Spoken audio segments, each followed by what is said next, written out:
La dépendance affective. J'aimerais vous parler de la dépendance affective. Aujourd'hui, je vous dis pourquoi cette étiquette nous mente.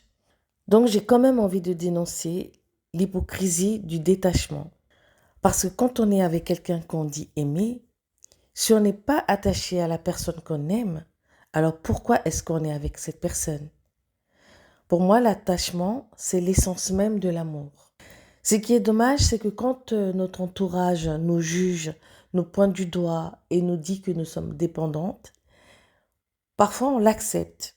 Donc, c'est plus facile de dire je suis malade, je suis dépendante, que de dire j'ai choisi d'aimer un homme complexe et j'assume le travail que ça demande.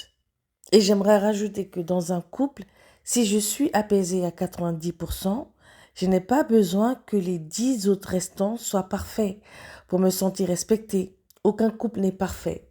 Le 100%, franchement, ça n'existe pas.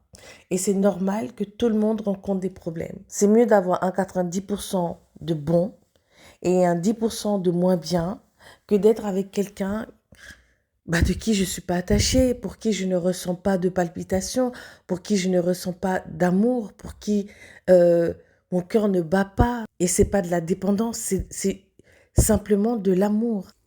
Surtout que nous n'avons pas tous le même réservoir, la même manière d'aimer, les mêmes outils pour exprimer cet amour, pour exprimer nos sentiments. Il y a ceux-là qui parlent. Ils ont des mots doux, ils ont des messages. Pour eux, c'est facile. Ils ont l'art de pouvoir séduire avec leurs paroles. Voilà, il y a des personnes comme ça. Il y a aussi ceux-là qui agissent, voilà, qui sont plutôt dans l'acte, dans les projets, dans le soutien matériel, dans la présence. Donc, il y en a qui aiment aussi comme ça. Et puis, il y a aussi ceux-là qui donnent. Donc, ils vont être à l'écoute, ils vont donner l'écoute, ils vont donner leur temps.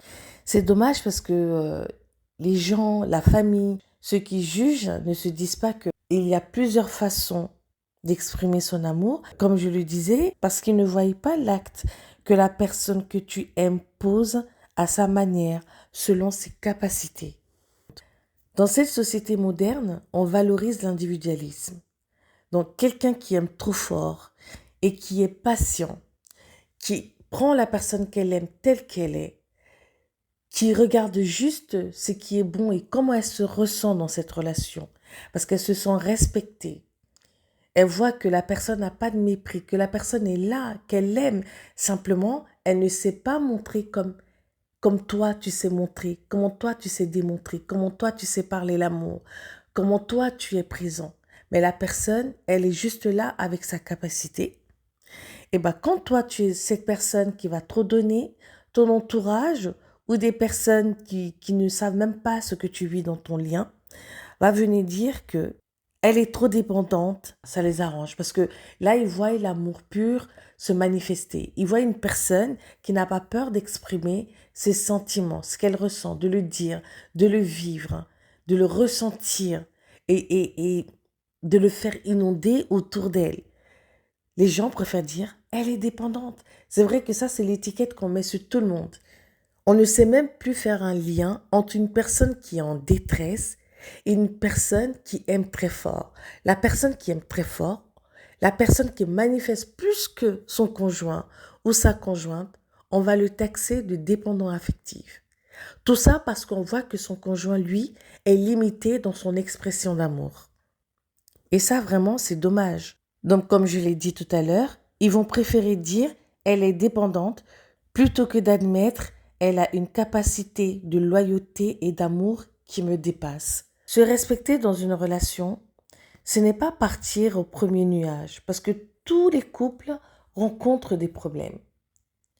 Et le couple qui va sortir vainqueur, c'est celui-là qui va regarder, qui n'aura pas peur justement de ces nuages.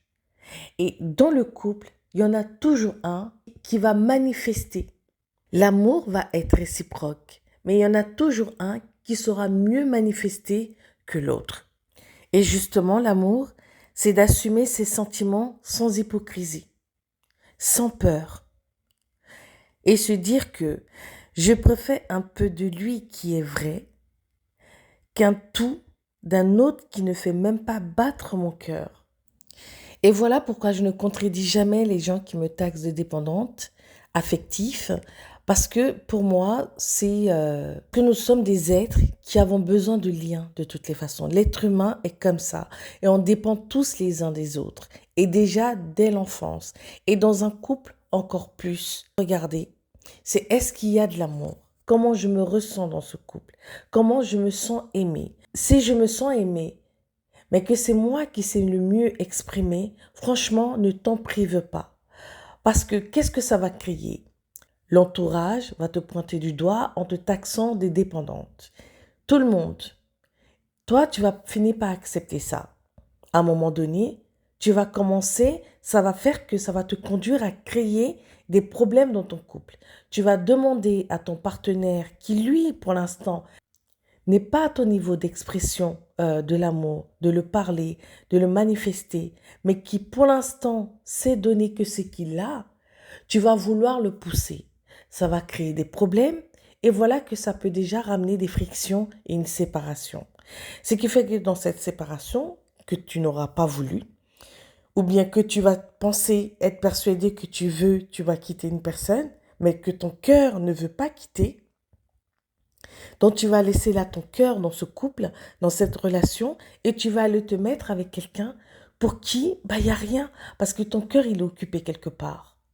Beaucoup de personnes, quand qu'on a accusé d'être dépendantes ou qui croient que c'est une maladie, vont chez des coachs pour justement se débarrasser de ça.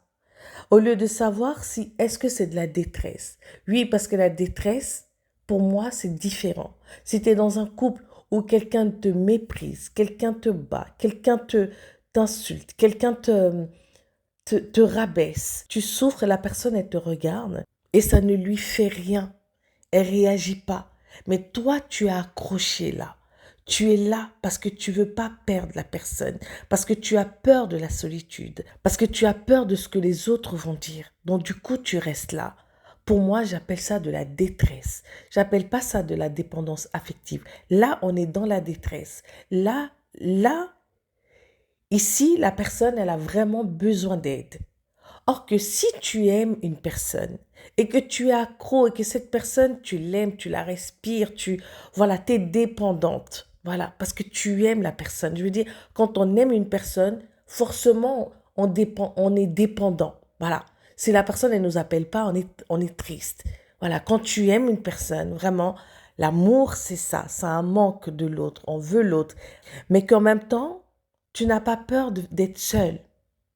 Tu n'as pas peur si la personne est part, bah, tu vas juste vivre ta rupture bah, comme tout le monde. Ça va faire mal et à un moment, ça va passer. Mais tu n'es pas juste là parce que tu as peur d'être seul.